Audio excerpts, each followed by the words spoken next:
Olá, seja muito bem-vinda a mais um episódio do nosso podcast Pensando Direito.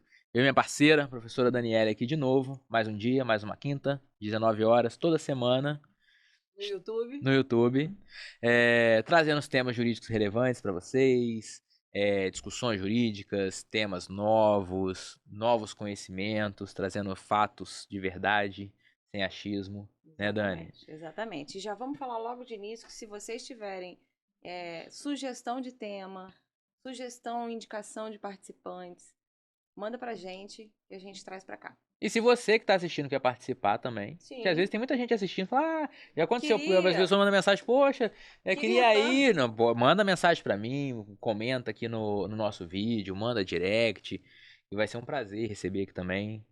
E a gente tá com a agenda fechada também, acho que até o fim Tá do bem ano quase cheio, já é. a Mas gente a consegue. gente consegue, a gente consegue. E hoje estamos recebendo o nosso querido professor Alexandre França. Seja muito bem-vindo ao nosso podcast. Obrigado. Demorou pra ele vir aqui, né? Demorou, mas chegou, né? É. Tô aqui agora. Obrigado pelo convite. A agenda dele lotada. Pois é. E hoje o Alexandre, que é criminólogo, né, vai falar com a gente sobre criminologia, prisão preventiva. A gente vai explorar ele bastante aqui pra gente entender por que as pessoas cometem crime. Sim. Por que o mundo tá assim? Será que vai conseguir responder? Pô, se for isso, acho que eu já vou embora, porque pra responder isso tá difícil. Mas eu posso tentar falar um pouquinho sobre isso, né? Já começo, vai fazer pergunta, como é que a gente... manda. Falam que você vai falar um pouquinho pra gente quem é você, né, onde você já trabalhou, como é que é a sua atuação como professor, como criminólogo, né? Porque muita gente não sabe o que é criminologia, né? Deixa eu tentar, então, fazer uma introdução, falar um pouquinho, né? Na verdade, eu sou advogado, né? Tenho formação em Direito, me formei pela UERJ em 2005, né? Já tem algum tempo aí, né? E depois fiz mestrado e doutorado na UF, né? Eu fiz o mestrado e doutorado num programa que é interdisciplinar, né? Que é um programa de pós-graduação em Sociologia e Direito, né? E nesse programa eu tive a oportunidade ali de trabalhar ou de começar a ter um olhar um pouco mais aprofundado sobre a questão criminal, né? Eu tive aula no mestrado com a professora Vera Malaguti Batista, que é uma socióloga, criminóloga, uma pessoa que pesquisa muito na área de direito penal, de criminologia, então eu pude aprender muito ali com ela e principalmente um olhar crítico, né, sobre a questão criminal, sobre a maneira como a gente trata a questão criminal, né? E, né, eu sempre brinco que desde o mestrado eu entrei para o crime, né, e não saí mais dele, né, de trabalhar com esses temas, de estudar isso tanto no mestrado quanto no doutorado, onde eu pesquisei história da criminalização por drogas, né, no Brasil e na América Latina. Então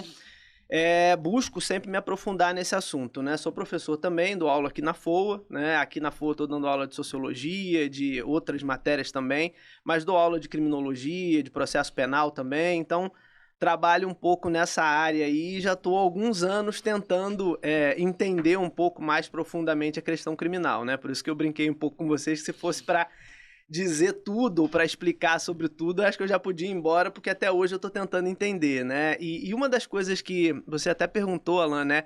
E que é uma pergunta que a gente sempre escuta muito, é que essa coisa, o que leva uma pessoa a cometer um crime, né? O que leva alguém a cometer um crime, e esse foi um dos grandes, talvez, equívocos das teorias, né? Da área da criminologia, que talvez num desejo ou num afã muito grande em buscar as causas da criminalidade, né, acabaram se perdendo um pouco na figura do crime, na figura do criminoso, e muitas vezes acabaram naturalizando a questão criminal e o crime, né, como se o crime fosse algo como uma mesa, um microfone ou um copo, né, como se fosse algo natural, ou que tivesse presente ali na natureza, né? Então eu tenho um pé de crime, um pé de direito penal, e a gente precisa voltar um pouco atrás para a gente analisar e para a gente pensar um pouco sobre a questão criminal, para a gente entender que o crime é um fenômeno social, né? Ele é um fenômeno social, histórico, político, né? E não existe um crime ou pelo menos uma conduta ali, que seja crime em toda a história ou em todos os momentos da humanidade. A própria maneira de lidar,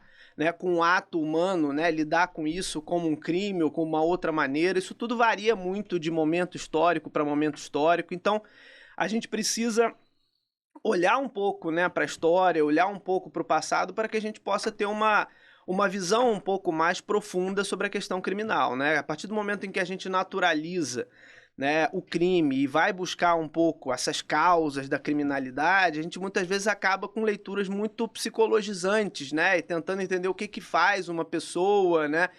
E isso já produziu várias teorias que trouxeram uma série de problemas para a gente, né, e para a sociedade. Desde lá do Lombroso, que ia buscar as explicações sobre o crime no rosto do criminoso, né? Então a pessoa que tinha o olho mais longe do outro, ou o Estereotipava nariz ali de o um lado bandido, e tal, né? né? Criando esses estereótipos criminais, até teorias hoje que vão buscar levar de fora para dentro, né? Então, isso não é o rosto que define, mas é uma enzima dentro do corpo, alguma coisa que leva a pessoa a delinquir, quando, na verdade, a gente tem uma definição que ela é social e histórica, né? Então, como é que eu vou buscar explicações biológicas para algo que é social, que é histórico, que é construído em sociedade ou em cada sociedade, né? Então, a gente precisa olhar para a questão criminal, né, e se preocupar com ela, claro, mas olhar para ela com uma profundidade maior do que a gente vê normalmente, né? E é engraçado isso, né? Porque a gente vê isso muito nos alunos, né? E no curso, no dia a dia, né? Que é essa coisa, às vezes, do aluno chegar na faculdade com aquela imagem de filme, né? De Sim. série, né? Porque você abre hoje um streaming desses, seja qualquer um deles, não vou falar nome aqui, porque eu não sei se pode, se não tem que fazer publicidade e tal. Mas, assim, você abre qualquer um desses streamings hoje, é difícil você encontrar, às vezes, até um filme que não aborde alguma questão criminal, né? Que não seja um detetive implacável, né? Em busca de fazer um mundo melhor, ou então um criminoso, serial killer e tal, e a gente vê muito a construção de fantasias em torno da questão criminal e muitas vezes a visão nossa vai ficando mitificada também por conta dessas influências, né? Então, às vezes, a gente vê muito as pessoas em geral, né? Mas os nossos alunos, às vezes, principalmente os mais jovens, né? Que chegam, às vezes, com aquela cabeça, não, porque eu quero trabalhar com investigação criminal, né? Eu quero fazer igual nos filmes, que tem um crime, a pessoa já chega toda paramentada, né? Com máscara, cheio de estrutura, pessoal. Vai pessoal. pegando guimba de cigarro, fiozinho de cabelo, faz perícia em tudo. E aqui a gente ainda está engatinhando, né? Na tentativa de investigar, né, a grande parte dos nossos crimes e principalmente aqueles crimes que são crimes graves hoje, que tem uma importância significativa também para a gente entender a questão criminal, que são os crimes provocados pelo próprio Estado, né, através dos agentes do Estado, através do que se chama muitas vezes de segurança pública, mas que acaba, né, anualmente vitimando muita gente também e colaborando para esse grande contexto de violência que a gente tem, né? Então são muitas questões vertentes aí pra gente... Agora, uma coisa que eu achei interessante que você falou, que assim, é muito legal a gente estar fazendo o podcast, estar sempre conversando com pessoas que entendem do assunto, dos assuntos que elas vêm trazer, e você percebe que a pessoa entende profundamente do que ela está falando quando ela já estudou vários anos igual você estudou e no final ela não sabe a resposta. Porque quando a pessoa sabe a resposta de cara, e eu acho que esse é um grande problema da segurança pública, e no nosso estado, principalmente que é o Rio de Janeiro, que tem uma gravidade desse problema de segurança pública, que todo mundo tem uma solução assim, fácil, não é simples. Vamos reduzir a maioridade penal, não é simples. Vamos aumentar a pena máxima, não é simples. Vamos fazer isso. Então, é um problema extremamente profundo que você vai estudar, você pode se aproximar de uma solução, mas chegar a uma solução não tem, né? Você tem que entender esse contexto social e entender, acho que além disso, né? Como que o que leva a pessoa a cometer um crime. Eu acredito muito que todos nós somos potenciais criminosos, desde que a gente esteja na condição adequada. Então, é uma análise complexa ali de sociedade, de condição socioeconômica, de ambiente, de uma série de fatores que não tem nada assim para explicar rápido. Mas tem coisas, né?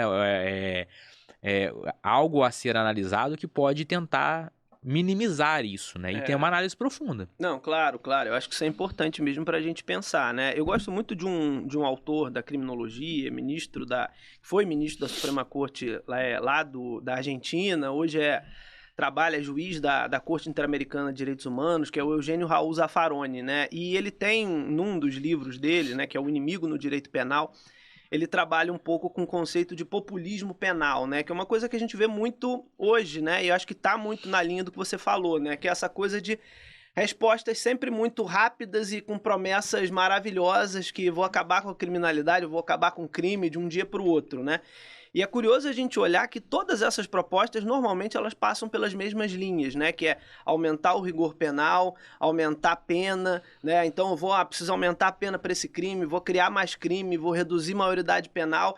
E todas essas propostas, ou a grande maioria delas, nunca ou dificilmente vão se basear em estudos, em pesquisas que possam dizer que elas, de fato, têm alguma possibilidade de produzir algum tipo de efeito, né? E, na verdade, o que a gente vê é exatamente o contrário, né? Porque até hoje eu nunca vi, pelo menos, nenhum estudo seguro que possa garantir pra gente, por exemplo, que aumentar a pena faz diminuir a incidência daquele crime.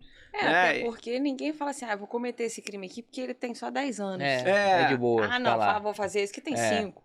Exatamente. Ninguém escolhe cometer um crime mas agora dele. Eu fico pensando assim, você acha que... Eu costumo sempre fazer essa brincadeira, às vezes, em aula, né?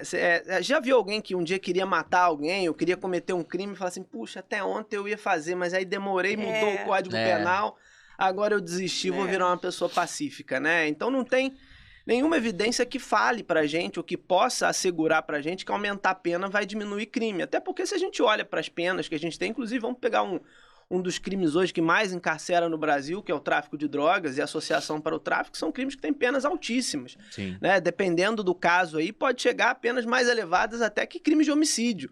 Né? E isso não demove, não impediu o tráfico de acontecer. A gente tem países, inclusive, que punem o tráfico de drogas com pena de morte, né? E segue tendo tráfico de drogas nesses países. Tem até brasileiros que já foram executados em outros países, né? Em que, mesmo você tendo penas elevadíssimas, você continua tendo crime, né? Então não é...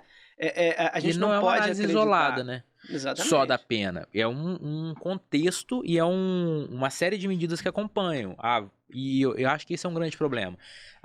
Talvez aumentar uma pena de um crime resolveria.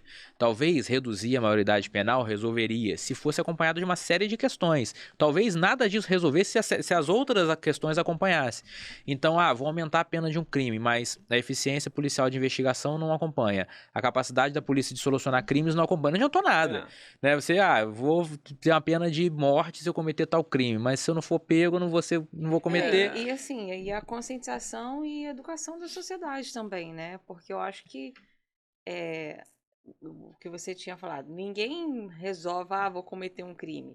E quando você está próximo de uma solução, uma possível solução, talvez aquela possível solução nem vai adiantar de mais nada, porque a evolução da sociedade mudou e a cabeça das pessoas são outras e o entendimento com relação àquele crime é outro. Então, eu acho que isso tem que caminhar junto, como você está falando. Mas a gente tem que ter esse olhar também, né? As pessoas são conscientes das coisas? Elas sabem que aquilo é crime? Porque é muito fácil a gente falar de homicídio, falar de lesão corporal, mas são N crimes, né? E todo mundo tem conhecimento desses crimes. Então, eu acho que é um pouquinho de cada coisa e que realmente até hoje não tem solução. E nem tem como comprovar o que dá solução e o que não dá, porque são tantas coisas isoladas, saindo do crime igual no Rio de Janeiro, que instalaram as UPPs. O UPP deu certo, não deu certo? Não sei, jogaram o UPP lá e não fizeram todo o recontexto em volta. Não dá pra saber se dá, se não dá, sabe? Aumentar a pena dá certo, não dá? Não dá pra saber, porque o amparato de estrutura que precisa não acompanha, né? E a gente tem algumas questões aí também que são importantes pra gente pensar e pra gente refletir, né? Eu trabalho muito com duas escolas, né? Porque quando a gente fala em criminologia, é preciso a gente entender também que não existe uma criminologia, né? A criminologia é uma área de estudos, um campo de estudos, e dentro dela você tem criminologias, né? Assim como o direito, né? Em qualquer ramo do direito aí eu tenho áreas, eu tenho posicionamentos, eu tenho maneiras de olhar, de ver um problema, né? E muitas vezes, né, a maneira que eu olho para um problema vai me trazer reflexões completamente diferentes sobre aquela questão. E eu gosto de trabalhar muito com duas escolas mais críticas da criminologia, né? Uma delas é o rotulacionismo, né? Ou labeling approach, né? Que é um nome mais, enfim, em inglês ali da corrente. E tem a criminologia crítica também, que são duas escolas que vão sair um pouco do olhar para a questão criminal, focado numa questão que a gente vê muito falar, que é a questão da criminalidade, né? Como se fosse um dado ou como se fosse algo objetivo. E o que essas escolas vão buscar fazer é voltar um pouco atrás para tentar ou para conseguir estruturar um processo de repolitização da questão criminal. E não politização de polarização, nada disso, mas entender o fenômeno criminal como um fenômeno político. E quando eu busco entender o fenômeno criminal como um fenômeno político, eu busco olhar para esse fenômeno não só na ponta dele, mas também através de processos, né, o que essas escolas vão chamar de processos de criminalização, né, processos que vão levar lá na ponta alguém a ser condenado por um crime, mas que começam muito antes, né, que vão começar primeiro na definição de condutas que vão ou que não vão ser crimes, né, na definição do que é ou o que não é crime, depois na maneira pela qual a gente vai responsabilizar ou não alguém pela prática de um crime, né? Eu acho que um exemplo que ajuda a gente a ilustrar bem e a olhar um pouco dessa maneira para a questão é pensar um pouco na questão das drogas, né? Porque primeiro que, se a gente olha para as drogas que hoje são ilícitas, né, e se a gente olha para a nossa história, nem sempre elas foram consideradas ilícitas e nem sempre foram tratadas dentro de uma ótica de guerra, como elas são tratadas já há algumas décadas, né, na sociedade brasileira, a partir de um paradigma ou de um modelo que vem dos Estados Unidos de guerra, de declaração de guerra às drogas, que vem lá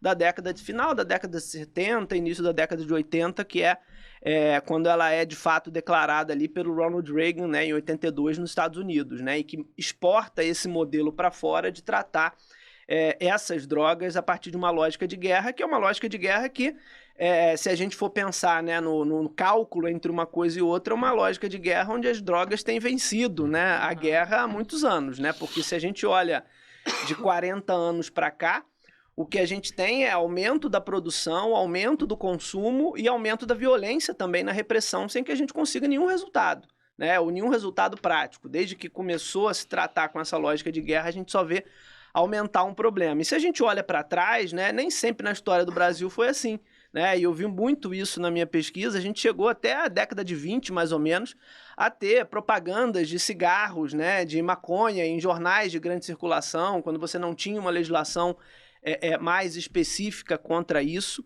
né? E é importante a gente olhar um pouco para isso para a gente entender um pouco esse processo de criminalização, né? Ou seja, como é que eu defino uma conduta como crime e, mais do que isso, como e quem eu responsabilizo pela prática dessa conduta, né? Porque se a gente olha para a população carcerária brasileira, né, a gente vai ver um movimento que é muito interessante da gente olhar para a gente comparar ao longo dos anos, né? Então, se a gente vai para a década de 90, por exemplo, a gente tinha uma população carcerária de 90 mil pessoas. E quando a gente corta para hoje, 2025, né, embora os dados, né, cada fonte de dados vai dizer um número diferente para a gente, né, isso também é uma coisa importante para a gente pensar, né? Ou seja, o nosso país não consegue sequer saber exatamente quantas pessoas estão sob custódia do sistema carcerário ou prisional brasileiro, né? Então você vai ter dados do CNJ, do RELIPEM, do Anuário Brasileiro de Segurança Pública, mas isso vai gerar em torno aí hoje talvez de 800 mil pessoas presas, ou seja, eu saí de 90 mil para 800 mil, né, sem que eu tivesse o aumento de qualquer tipo de sensação de segurança, né? Ou seja, então é interessante a gente pensar nisso, porque a prisão, o direito penal, eles muitas vezes são vendidos e prometem coisas que eles acabam não entregando ou não cumprindo, né? Porque a gente precisa olhar para a gente entender também, né, dentro dessa população carcerária, quem está preso, né, por que crime está preso, né? Porque se a gente vai olhar para quem está lá hoje, a grande maioria ali é de jovens, né, com baixa escolaridade, né, vindo de camadas mais pobres da população. Quase 70% dessa população é formada por pessoas negras, né, e 70%, ou quase 70% também do grosso dessas pessoas que estão hoje presas no Brasil, estão presas por 3 crimes, né, basicamente 3 crimes, que são os crimes de roubo, furto e crimes relacionados à droga, né, que é o tráfico e um que vem sempre junto ali na maioria dos casos, que é o crime de associação para o tráfico, que sempre esse acaba roubo somando. e esse furto acaba tendo o reflexo, em grande maioria, do tráfico de drogas também, né? Sim, Não é o roubo e o furto geralmente acompanha ali ou o tráfico, a associação, ou para o consumo, né? Tá tudo mais ou menos englobado ali, 70% ao tráfico, né? Não, e é interessante a gente ver porque a gente tem hoje uma grande população carcerária que está, em tese, né, presa, se a gente for olhar, né, por crimes que são crimes talvez de não tão potencial ofensivo, porque quando a gente pensa na questão da segurança, na questão, né, do que passa ou não pra gente segurança, a gente sempre vai pensar homicídio, né, e tal. E isso não representa 10% da nossa população, embora o Brasil seja um país que comete muitos, né, onde a gente tem muito homicídio, né? E a gente tem um judiciário inflado, um sistema carcerário inflado com pequenos delitos, né, que são delitos patrimoniais, de uma certa maneira, dentro de uma sociedade desigual, também como a nossa, e o judiciário acaba não tendo nem tempo e espaço para processar, investigar e julgar os outros crimes que talvez fossem crimes mais graves. Não que esses não sejam, mas que talvez fossem crimes que precisassem de uma investigação, né? Então, aquilo que às vezes a gente vê, né, em filme e tal, isso praticamente não vai existir no Brasil, fora alguns casos mais midiáticos, né, em que chama atenção ou vai para a imprensa, ou alguém famoso sofre alguma violência, a regra, né, é a gente não ter uma investigação. Né, a gente não ter. Então, o judiciário acaba muitas vezes trabalhando em cima de estereótipos, né? Ou seja, aquela pessoa que se adequa a um estereótipo que a gente, né, o Brasil, um país que tem uma estrutura racista, que tem um passado escravocrata, vai produzindo, né? E tanto no momento da escravidão quanto no pós-escravidão, a gente vai ver, por exemplo, teorias, inclusive pela área do direito, né, que vão buscar inferiorizar os negros, que vão buscar associar os negros ao cometimento de crimes, né? Então a gente vai vendo como é que vai sendo construída uma estrutura, né, racista e como é que isso vai se produzindo e reproduzindo no nosso poder judiciário e na nossa maneira de olhar para a questão criminal, né? Tanto é que se a gente olha hoje para aonde é o foco da repressão de crime hoje, é sempre nos lugares de comunidade, locais mais pobres, né? Como se não existisse crime ou tráfico de drogas na Barra da Tijuca, né? Em um condomínio de luxo, né? Só que é criado um olhar para associar, né, a cor da pele e a classe social ou a condição financeira a uma maior propensão de cometer crimes, né? Então a gente tem todo um aparato estatal voltado para realizar operações que muitas vezes são operações violentas, que trazem uma série de danos ali para a comunidade, né? Morte de pessoas inocentes, impossibilidade das pessoas saírem para trabalhar, irem para aula e tal, né? E isso é vendido como uma falsa ideia de segurança pública, né? Então a gente vai criando um círculo vicioso, né? Eu acabo sempre prendendo as mesmas pessoas, cada vez prendendo mais, sem que isso consiga refletir em nenhum tipo de melhora da segurança pública e da vida das pessoas. E quando a gente vai ver as pessoas que vão, ou as vozes que vão se levantar para pedir alguma coisa no sentido de melhorar ou não a questão criminal, vão ser sempre as vozes que vão reproduzir as mesmas coisas, né? É mais pena, é mais punição, é uma polícia mais violenta, é mais truculência em determinadas áreas e um tratamento diferenciado em outras, né? Então são várias questões aí para a gente refletir. E se isso não tá dando certo até aí, né, que até o momento da prisão, se não tá funcionando, quem dirá a partir daí, né? Porque a função da prisão não é prender, né? A função da prisão é restringir a liberdade, ressocializar e essa pessoa ter uma reconstrução de vida. Se até prender já não deu certo, daí pra frente esquece. Que é a realidade do sistema carcerário, né?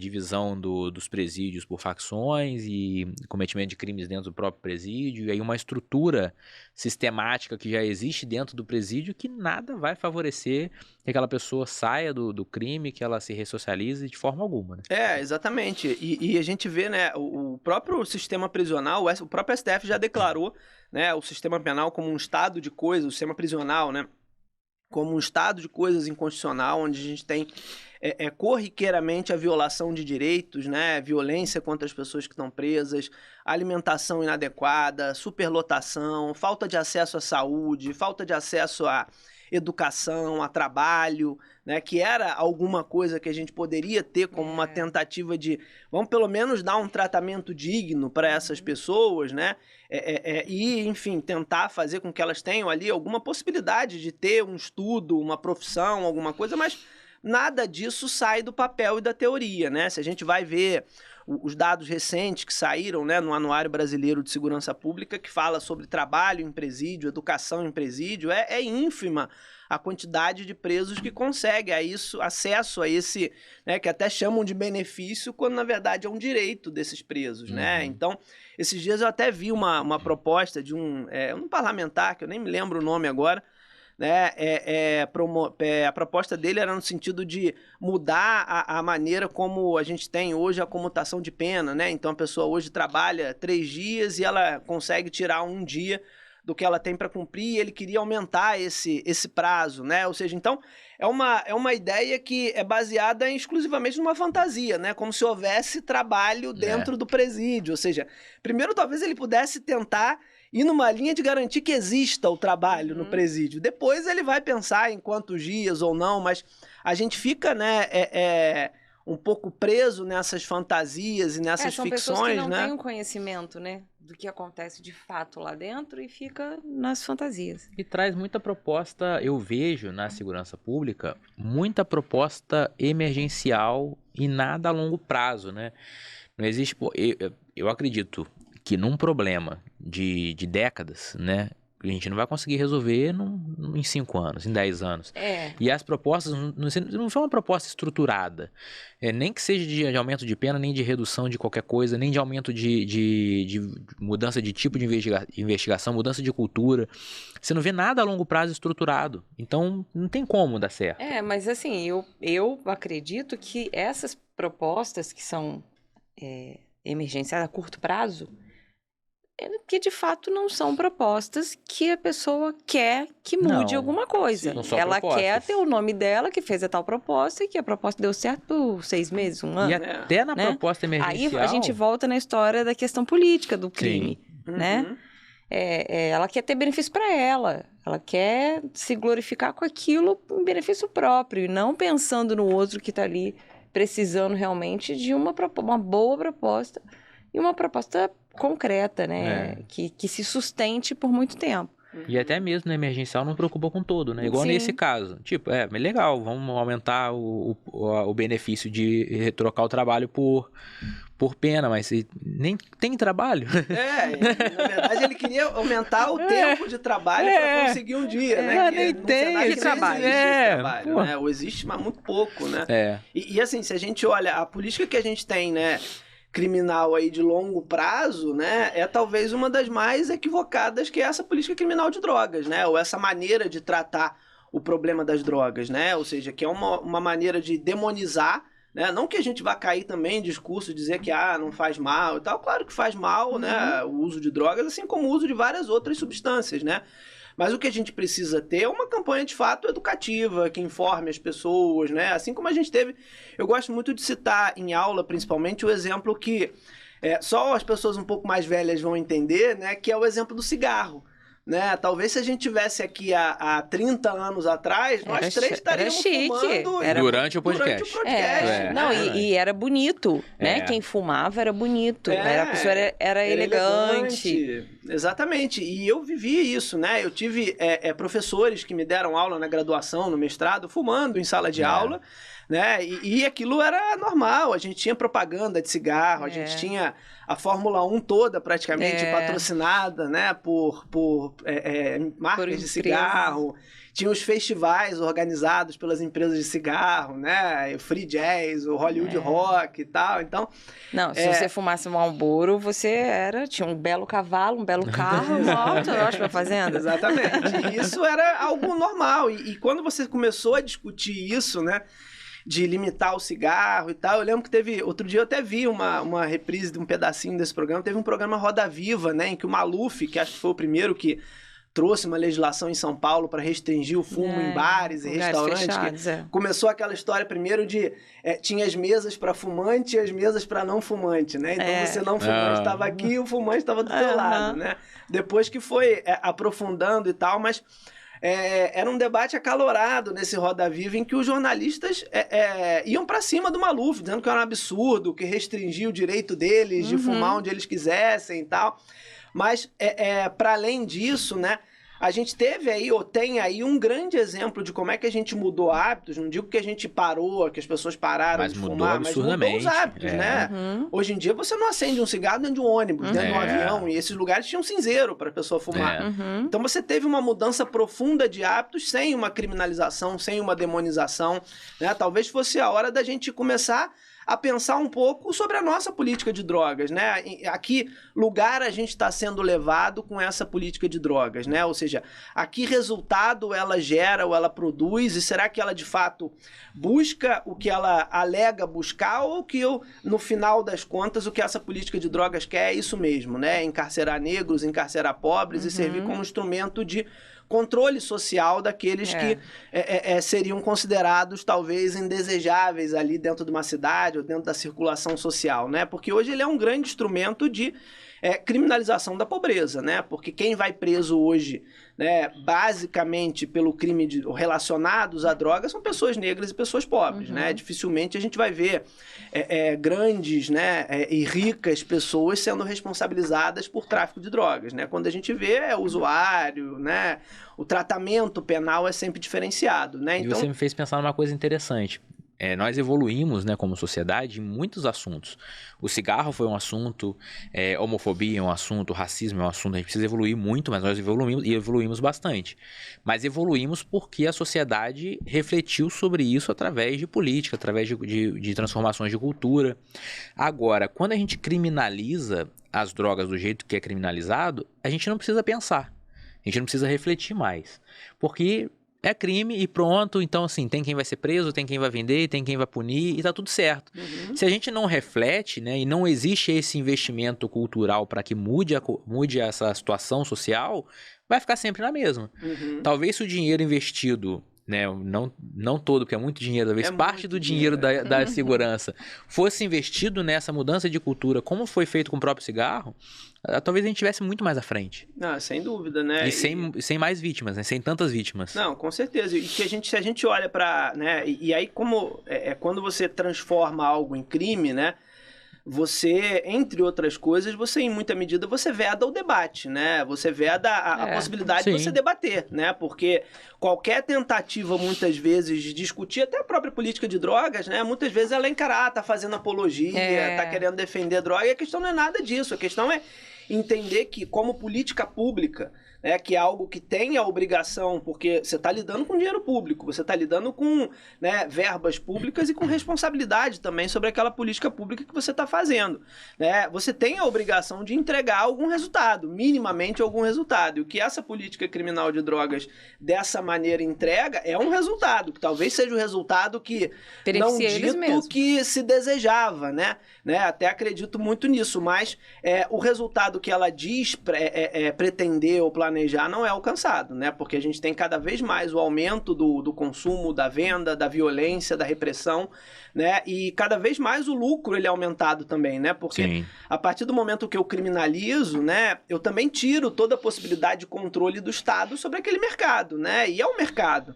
É um mercado que é ilegal, mas é um mercado. Talvez hoje um dos maiores mercados do mundo. Né? E é curioso como que a gente insiste em focar a repressão contra esse mercado bilionário num lugar que é o último lugar onde esses bilhões vão estar, que são dentro de uma comunidade pobre, que é dentro de uma favela, que é dentro de um, que é a ponta, de um lugar, né, ali que é exatamente a ponta daquele negócio, né? Que é a ponta talvez armada daquele negócio.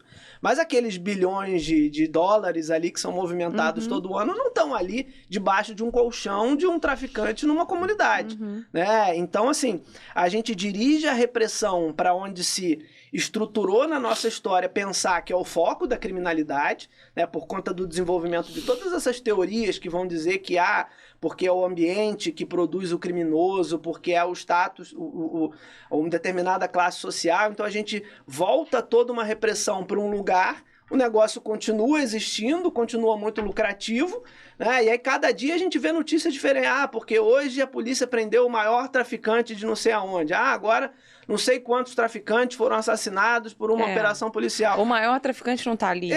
Isso não faz nem cócegas no negócio, porque ele continua existindo, a demanda continua existindo, né? E aí a gente volta toda uma política criminal, né, para esses lugares, né, que acaba tornando muitas vezes a vida das pessoas ali, né, que em sua grande maioria são pessoas trabalhadoras, são pessoas que estão trabalhando todos os dias, estão, né, no corre aí da vida delas para sobreviver, e que são também vitimadas por conta dessa política, porque são criminalizadas, são confundidas com bandidos, são tratadas dessa maneira por essas ações do Estado, né? A gente até teve recentemente um momento importante ali de debate, de discussão, que foi a DPF, que foi discutida no STF, que foi a DPF 635, né, que ficou conhecida ali como a DPF das favelas, né, onde desde 2019 a gente vem travando essa discussão sobre a limitação das operações policiais, e não limitação de impedir que as operações policiais ocorram, mas para que, como políticas públicas, elas também obedeçam regras, né, de estrutura, de forma de se desenvolver, e inclusive regras também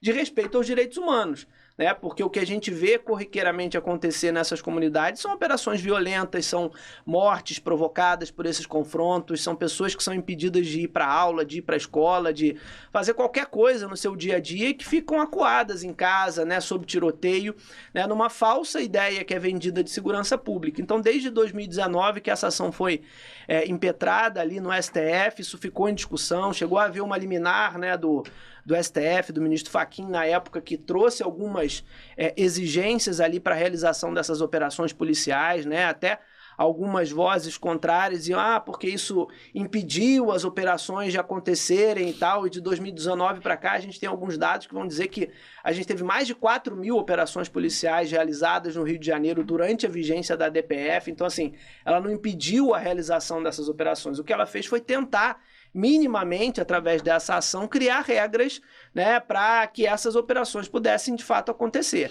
né? Regras que fizessem com que elas respeitassem direitos humanos, evitassem, né, a realização dessas operações em horários de saída e de entrada de trabalho, enfim, algumas regras mínimas para que elas pudessem existir e não serem esse instrumento ali de praticar violência sem conseguir nenhum tipo de resultado prático, né? E uma questão interessante, né? Um dos argumentos, fazendo de novo a analogia com cigarro, um dos argumentos mais que são falados como forte para poder não se tocar nesse assunto de talvez conscientizar ou liberar ou legalizar as drogas é a saúde pública, né?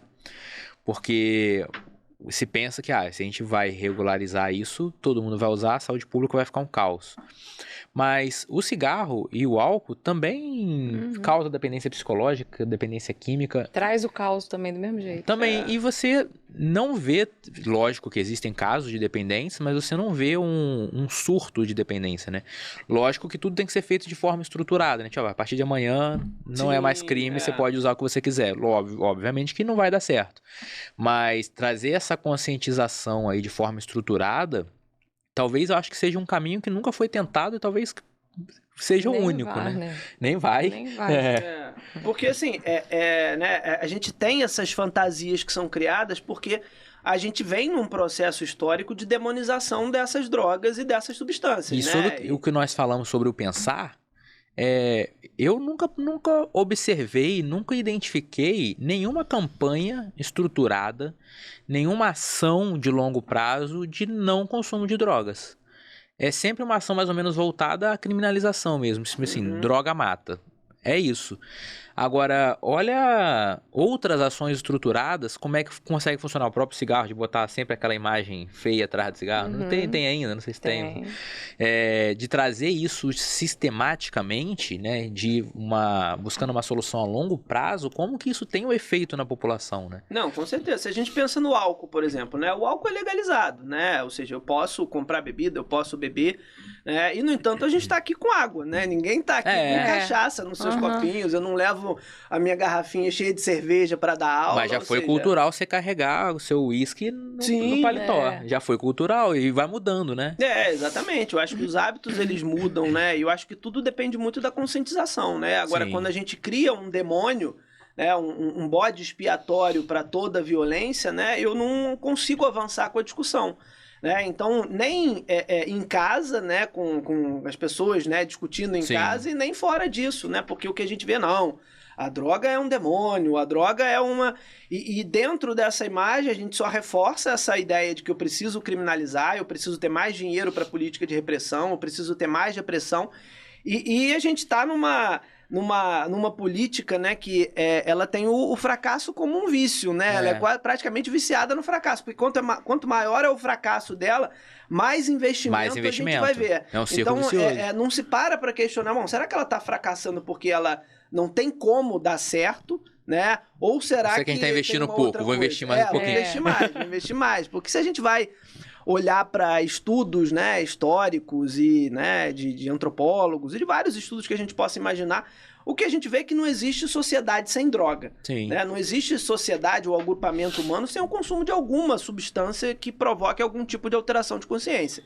Né? O que a gente tem como novidade é que, na nossa sociedade, algumas dessas substâncias foram escolhidas para serem demonizadas. Sim. E para se criar uma guerra contra elas. Né? Porque não são só essas as substâncias que provocam alteração de consciência. Uhum. A gente tem centenas de outras que provocam e que são vendidas pela indústria farmacêutica. É isso que eu ia falar. A quantidade de medicação que a gente tem que tem um potencial de alucinógeno igual uma droga. Sim, e é vendido. E você tem vendas fora do padrão, né? Tem mercados paralelos, né? Que vendem essas substâncias também. Você tem um problema nos Estados Unidos seríssimo, né? De vício nesses remédios para dor, né? Que provocam esse tipo de alteração também de consciência, ou seja, então não é cair no papo de que, não faz mal, é ótimo e tal, mas também não necessariamente aderir a uma ideia de demonização, que eu acho que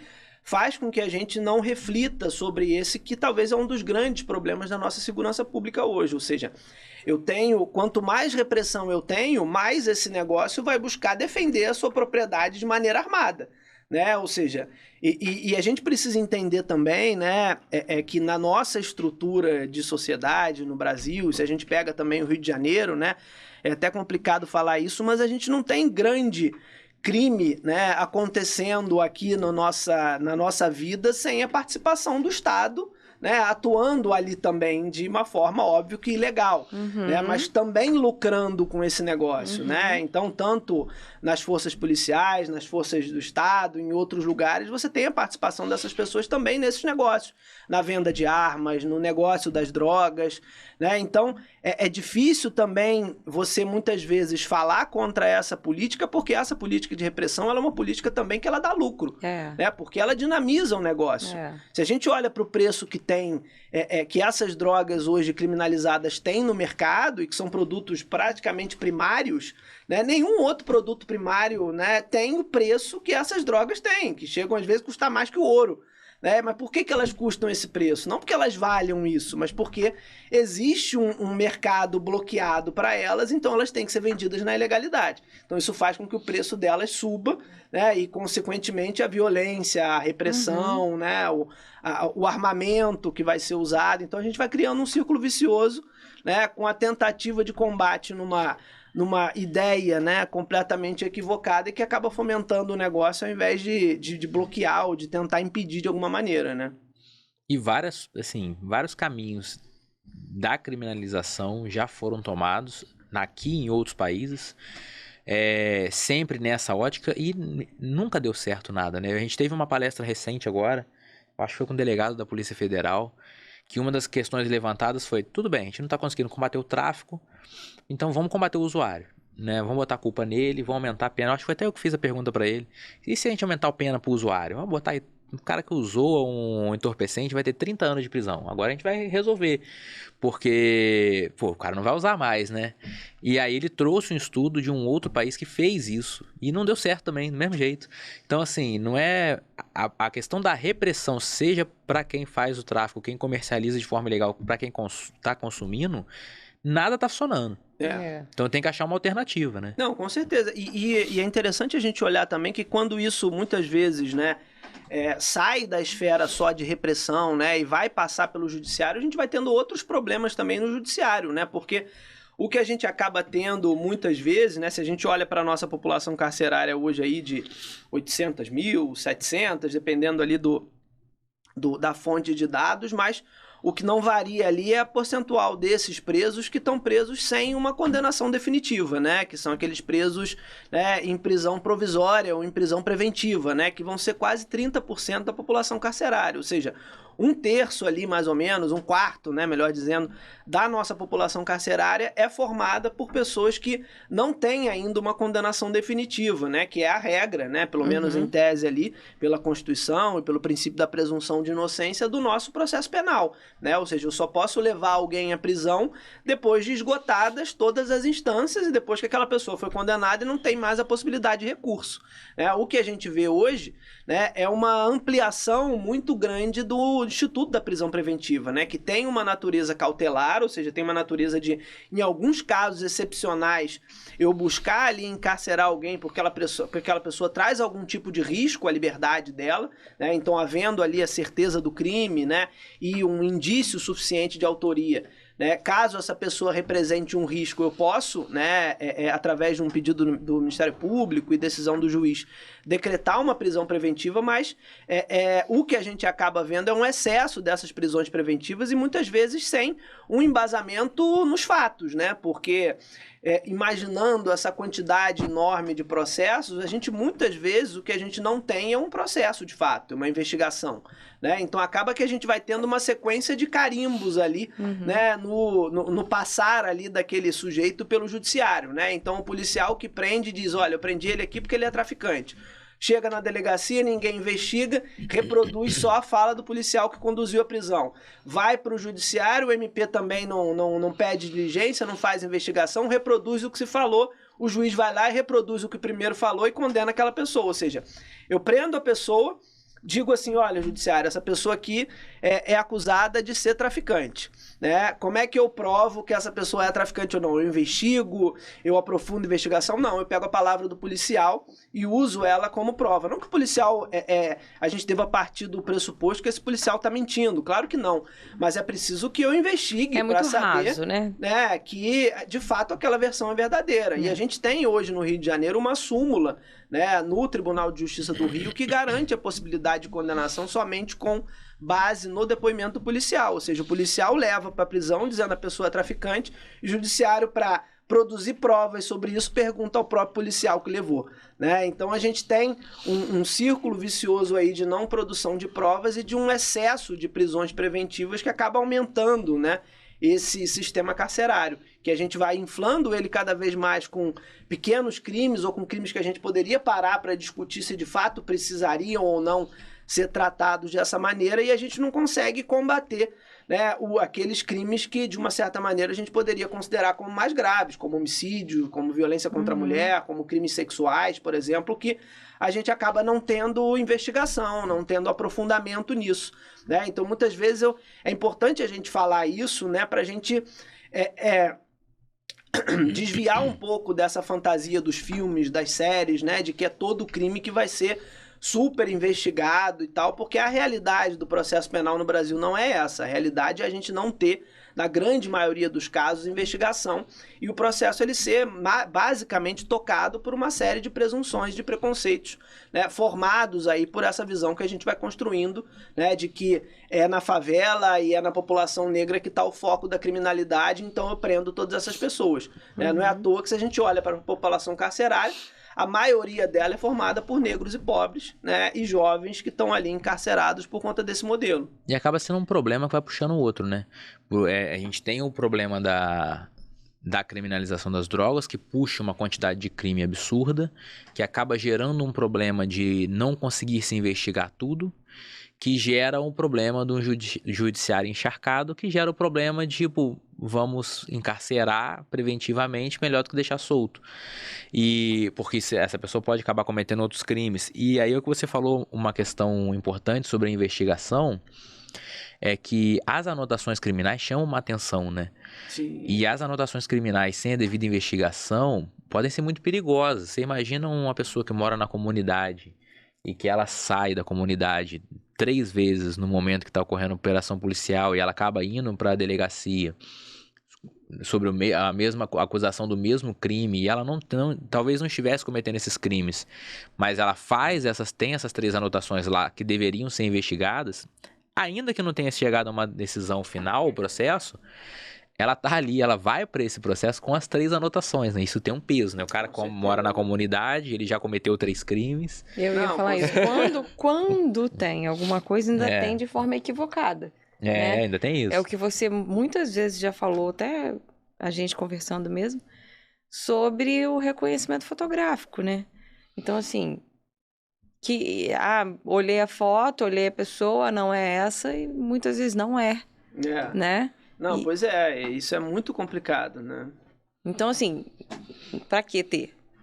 Você tá punindo uma pessoa que não cometeu aquele crime, né? E aí vem o judiciário encharcado, a pessoa sendo presa, a revolta da família, e aí esse ciclo não vai ter fim nunca. Não, com certeza. Você imagina num cenário, né, que a gente tem hoje de dificuldade de todo mundo, né, mas principalmente de quem é mais pobre, né, de conseguir um emprego, né, de conseguir um trabalho. Você imagina quando você soma isso uma passagem pela polícia. Como é que você explica pro seu empregador que aquilo ali foi uma injustiça, que você foi vítima? Será que a pessoa vai ter a boa fé de acreditar em você, ou ela já vai duvidar e já vai excluir do processo? Você mora dentro da comunidade, tá com uma anotação criminal. Não, já tem esse pré-julgamento. Mora dentro da comunidade, alguma coisa tem. Né? E aí, quando você ainda passa um tempo preso, né? O que você vai dizer?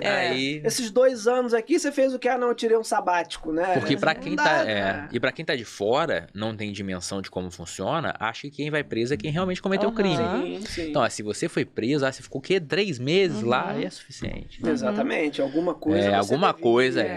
O juiz não ia te prender se você não fez nada. E eu já vi pessoas, assim, nessas situações, acusadas de crimes que elas não tinham nem passado perto de cometer, que depois de muito sacrifício, às vezes, conseguem sair de uma preventiva, mas troca ali por outra medida cautelar, que sai com uma tornozeleira. Como é que você consegue emprego com uma tornozeleira eletrônica? É a primeira coisa que alguém bate o olho e vê ali, né? É aquilo que salta aos olhos, né? E já, inclusive, conversei com pessoas, né? Uma vez eu conversei com um sujeito que ele estava buscando emprego, ele conseguiu um emprego, né, de vigia noturno num estabelecimento comercial, mas aí ele não conseguiu pegar porque o horário da tornozeleira não batia, porque ele tinha que estar em casa e tal. Ou seja, mesmo depois de conseguir vencer o preconceito inicial... Não foi incompatível o horário. Incompatível o horário. Porque, assim, é uma coisa que você não disfarça, né? Você vai botar uma calça folgada, mas uma hora vai aparecer, aquilo vai... Né? Então, você vai criando esses estigmas, esses preconceitos, né? E somando isso ao nosso racismo, vai fazendo com que, para essas pessoas que já têm uma vida difícil, a vida delas vai ficando ainda mais difícil, né? De conseguir emprego, de trabalhar no mercado formal. E muitas vezes, né, o mercado que vai abrir as portas e que vai oferecer para elas uma maneira de ganhar dinheiro é o mercado ilegal. Né? Porque é também um mercado que recruta trabalhadores.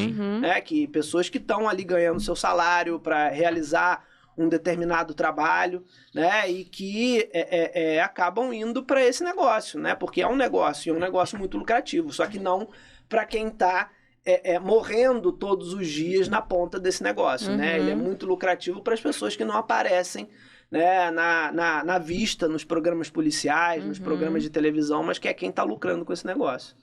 E é muito interessante a gente falar abordar que, assim, não é questão de tipo, então não deve prender, então não deve ter a tornozeleira eletrônica, são meios necessários, mas necessários quando a gente tem uma efetividade da investigação. Tem certeza que quem está se prendendo, quem não está, o que a gente não tem hoje, né? Hoje, quando a gente olha a estrutura da nossa polícia investigativa, que é a polícia civil, estrutura tanto de pessoal, de agentes, quanto de estrutura pericial, não tem condições de dar conta dos crimes que são cometidos. Hoje, aqui na nossa região, nós temos, eu acho que um perito por dia para a região inteira de todos os crimes cometidos. Então, a gente tem 1.200 delegados federais para o Brasil, gente. Não tem cabimento. Não tem... Como que um país desse tamanho tem 1.200 delegados apenas? Não tem como dar conta, não tem como ser efetivo. Então aí acaba virando esse ciclo de problema atrás de problema para tentar resolver o problema. E aí você vê a solução, as propostas de solução. Cria mais crime, aumenta a pena, ou seja, você só está inflando mais um sistema aumentando que já tá o problema. inflado, né?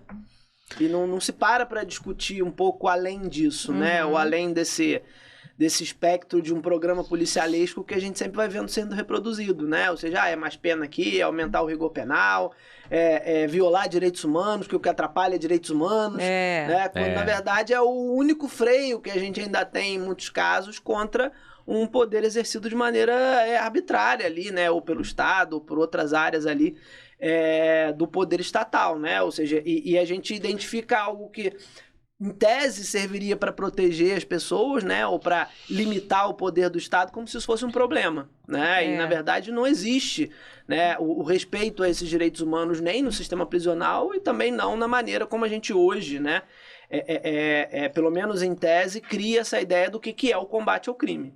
Né? Ou seja, que é essa ideia de reproduzir o tempo todo essas operações violentas, de chegar em determinadas regiões dando tiro para tudo quanto é lado, né? Ou seja, não se faz isso num lugar de luxo, né? Não se faz isso num condomínio de luxo, mas por que em uma área pobre de uma favela você vai fazer isso, né? Por que o Estado pode entrar ou se acha no direito de entrar de uma maneira num local mais pobre e em outro local ele entra com toda outra postura, que é o correto, né? Ou seja, e por que são duas maneiras de agir diferentes dependendo do território e dependendo das pessoas que estão ali sujeitas àquela ação do Estado, né? Então isso é também um problema, né? Porque a gente fala em segurança, a gente fala em combate ao crime, mas muitas vezes do próprio Estado que vem grande parte dessa insegurança e desse cometimento de crimes, né? O Rio de Janeiro, por exemplo, a gente tem uma série histórica aí, que foi um dos objetos também dessa ADPF, que a gente falou um pouco antes, que é uma média aí de mais de 1.000 mortes por ano provocadas pela polícia nessas operações policiais. Ou seja, então é grande, né? É um número que você não vê em países que estão passando por guerras, né? E é um número que a gente, de uma certa maneira, corriqueiramente vem admitindo e vem aceitando, né? E não é um número distribuído ali democraticamente, né? É horrível falar isso, mas é um número que vai afetar principalmente uma população que é a mesma população que está encarcerada hoje no Brasil. E tem que ser uma ação de dois lados, né? Uma ação de controlar os agentes dos estados nas operações, mas controlar de uma forma que também não retire os seus poderes de agir, e também de conscientizar a população do seu poder, das suas formas de agir, de como você pode se empoderar, porque a atuação da polícia nas comunidades tem esse viés por conta do preconceito, mas também por conta da voz da população dali, né? Fazendo uma analogia besta, mas há muito tempo atrás, conhecia pessoas que faziam seguranças em boate, né? Na época que o boate era bombado. Né? E eles odiavam... leão de chácara que chamava antigamente, né? E eles odiavam fazer segurança em boate de classe média e classe média alta. E gostavam de fazer em boates de periferia, porque lá na periferia nunca dava problema. Por quê? Não podia fazer qualquer coisa, né? Na outra, todo mundo reclamava. É a mesma coisa. Se for no bairro de rico e entrar dando tiro, não vai dar problema. Mas, assim, a pessoa que tá lá sabe que ela pode reclamar, sabe onde reclamar, com quem reclamar, procurar um advogado. E vai ser ouvida. E vai ser ouvida, né? Então, é uma ação dos dois lados também, uma ação conjunta. Com certeza, né? E se a gente vê assim, né, pra pessoa que é acusada de um crime, né, e tem a possibilidade de contratar um advogado, contratar um bom advogado também faz diferença, né? Não é qualquer pessoa também que vai saber lidar com aquilo, mas contratar um bom advogado já é difícil, né? Lidar com todo o impacto que um processo criminal causa na vida da pessoa, né? Imagina, dependendo então da acusação, pode causar ainda mais. Você imagina para uma pessoa que não tem nenhum tipo de acesso, né? A gente, claro, tem a Defensoria Pública, né, que aqui no estado do Rio faz um trabalho muito bom, né? Mas, assim, é muita gente, é muita demanda.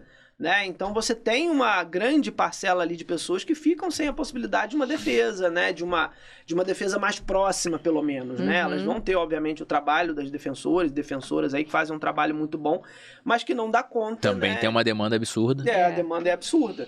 Né? A demanda é absurda, a estrutura às vezes não é tão boa quanto em outros órgãos, por exemplo. Né? Então você vai criando esse círculo vicioso, ou seja, pessoas que são construídas social e historicamente com o estereótipo de criminosos, são presas, não tem possibilidade de defesa, não tem condição de contratar um advogado e muitas vezes acabam condenadas, né, e vão passar aí anos da vida lá presas e a vida delas praticamente acabou, né, porque, né, é difícil imaginar como que a pessoa consegue sair bem depois de passar alguns anos no inferno, que né, as nossas prisões hoje, né.